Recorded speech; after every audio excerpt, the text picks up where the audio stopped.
Ekipi i Vllaznisë në gjimnastik vazhdon të shkëlqejë në garat kombëtare dhe vitin 2025 ka nisur me shumë sukses duke u shpallur kampion me grup moshat me kryetrajnerin Izmir Kashi. Profesor, urime për të sukses. Kasur, faleminderit. Po, me të vërtetë ishte një kampionati i parë i vitit që fillu me marrë këtë vit me rezultate mjaft të mira dhe jam mjaft i kënaqur me ekipin tim që arriti të marrë këto rezultate mjaft të shkëlqyera dhe i falenderoj të gjithë që kanë arrit një kampionat mjaft me përkushtim dhe arritën të dallojnë mënyrën teknike, po ashtu edhe përkushtimin që kanë pas në stërvitje, arritën të shfaqen në garë. Profesor Kashi, rivaliteti si ishte në këtë kampionat? Vllaznia kë kishte më tepër skuadrë që e kërcënoi për të marrë trofeun?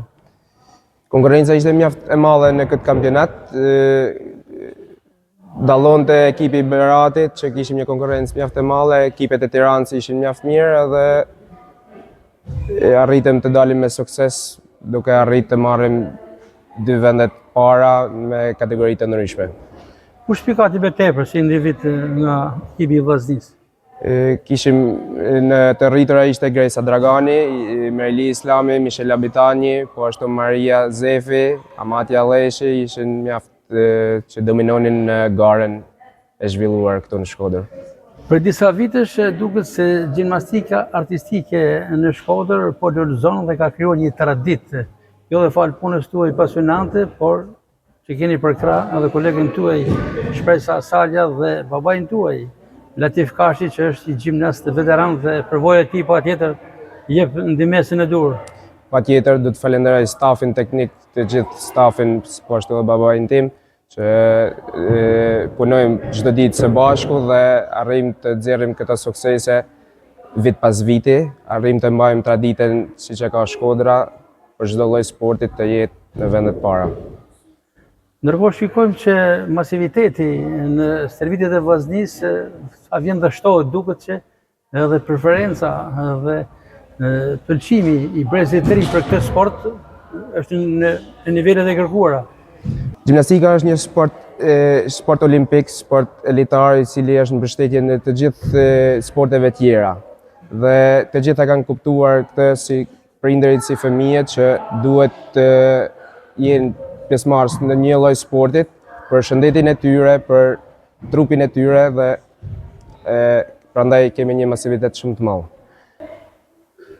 Profesor, duket që edhe drejtimi i Federatës Shqiptare të Gjimnastikës nga Shkodani Leonard Dublej ka dhënë një impakt pozitiv jo vetëm për Vllazninë, por edhe në shkallë kombëtare. Po, është e vërtetë. Këtë vit të gjitha aktivitetet që organizon Federata Shqiptare e Gjimnastikës i kalon në Shkodër, siç dihet Shkodra është përzgjedh qyteti evropian i sportit dhe kemi menduar që të bëhen gjithë aktivitetet në Shkodër, sikur aktiviteti i djeshëm që ishte Gjimnastrada. Krahas garave kombëtare, padyshim që Vllaznia, por në përgjithësi edhe ekipi kombëtar përgatitet për ndërmarrjet ndërkombëtare. Kur është gara më e afërt ndërkombëtare? Gara më e afërt që presim është gara ballkanike, e cila do zhvillohet në Kroaci dhe ky kampionat është një kampionat i cili është baza për zgjedhjes së ekipit kombëtar. Nga ekipi i Vllaznisë ka individ që përfaqësojnë kombëtaren si spikasin? Çdo vit baza e ekipit kombëtar ka qenë ekipi i Vllaznisë, po ashtu kanë dominuar edhe ekipet e Beratit dhe Tiranës, por baza ishte Vllaznia. Profesor, urime për suksesin garave të fundit dhe suksesin në vazhdimsi. Faleminderit Gaspar për të gjitha emisionet që bën për gjimnastikën.